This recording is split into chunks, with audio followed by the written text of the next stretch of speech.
আসসালামু আলাইকুম এভরিওয়ান, সবাই কেমন আছেন? আশা করি সবাই খুব ভালো আছেন। আবারও চলে এসেছি নতুন একটি রেসিপি নিয়ে। আজকে তৈরি করেছি একদম সবুজ করে ডিম দিয়ে দারুণ মজাদার চিচিঙ্গা ভাজি।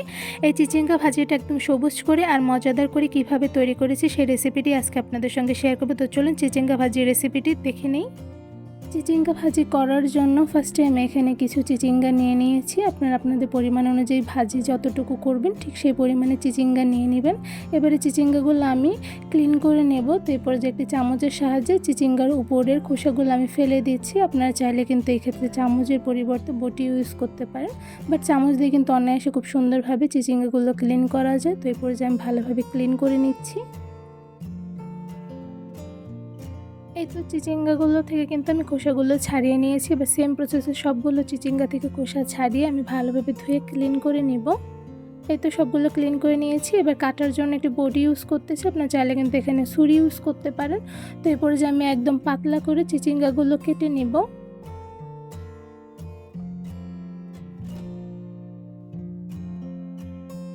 বেশিরভাগ মানুষই কিন্তু একদম সবুজ করে চিচিঙ্গা ভাজিটা করতে পারে না। ভাজিটা করার সময় কিন্তু অনেকটা লাল হয়ে যায়।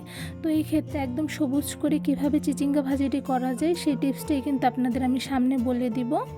চিচিঙ্গা ভাজি করার সময় চিচিঙ্গাগুলো যদি একদম পাতলা করে কেটে নেওয়া হয় তাহলে ভাজিটা খেতে কিন্তু বেশ মজাদার হয়। তো এই পর্যায়ে চিচিঙ্গাগুলো কিন্তু আমার অনেকটা পাতলা করে কেটে নেওয়া প্রায় হয়ে গিয়েছে। তো চিচিঙ্গা কিন্তু একদম পাতলা করে কেটে নেওয়া হয়ে গিয়েছে। এবার সেম প্রসেসে আমি সবগুলো চিচিঙ্গা পাতলা করে কেটে নেব। তো সবগুলো চিচিঙ্গা কিন্তু আমার কেটে নেওয়া হয়ে গিয়েছে। আমি একটু ধরে দেখাচ্ছি। এই তো দেখতেই পাচ্ছেন চিচিঙ্গাগুলো আমি কতটুকু পরিমাণে পাতলা করে কেটে নিয়েছি। আপনারা চিচিঙ্গা ভাজি করার সময় একটু চেষ্টা করবেন চিচিঙ্গাগুলো একদম পাতলা করে কেটে নেওয়ার জন্য। এখন এই চিচিঙ্গাগুলো ভাজি করার জন্য আমি সবগুলো চিচিঙ্গা সেদ্ধ করে নিব। কড়াইতে গরম পানি করে নিয়েছি। এর মধ্যে এখন কেটে রাখা সবগুলো চিচিঙ্গা দিয়ে আমি চিচিঙ্গাগুলো ভালো করে সেদ্ধ করে নিব। চুলার আঁচ মিডিয়ামে রেখে আমি চিচিঙ্গাগুলো ভালো করে সেদ্ধ করে নিয়েছি। তো এই পর্যায়ে আমি আরও 5 মিনিটের মতন চিচিঙ্গাগুলো ভালো করে সেদ্ধ করে নিব।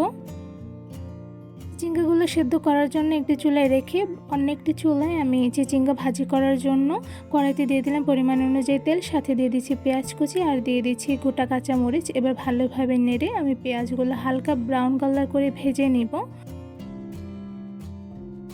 এদিকে সেদ্ধ করে রাখা চিচিঙ্গাগুলো আমি একটা ছাঁকনির সাহায্যে ছেঁকে তুলে নিয়েছি। এবার এই ভাজা পেঁয়াজের মধ্যে আমি সবগুলো সেদ্ধ করে রাখা চিচিঙ্গাগুলো দিয়ে দিচ্ছি। এবার ভালোভাবে নেড়ে আমি পেঁয়াজের সঙ্গে চিচিঙ্গাগুলো একটু মিশিয়ে নিব।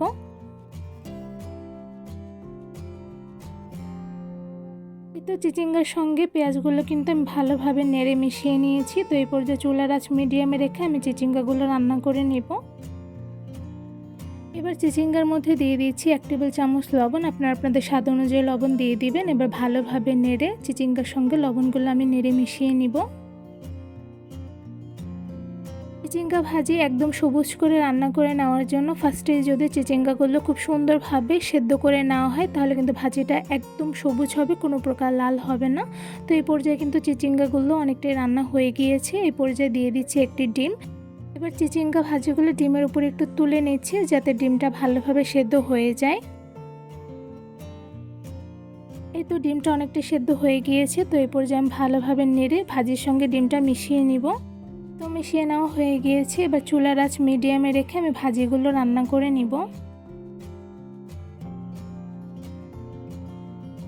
চিচিঙ্গা ভাজি করার সময় চিচিঙ্গাগুলো কিছুক্ষণ পর একটু নেড়ে নিতে হবে, নয়তো বা নিচে লেগে যেতে পারে। তো এই পর্যায়ে চুলার আঁচ মিডিয়ামে রেখে আমি ভাজিগুলো কিছুক্ষণ রান্না করে নিব।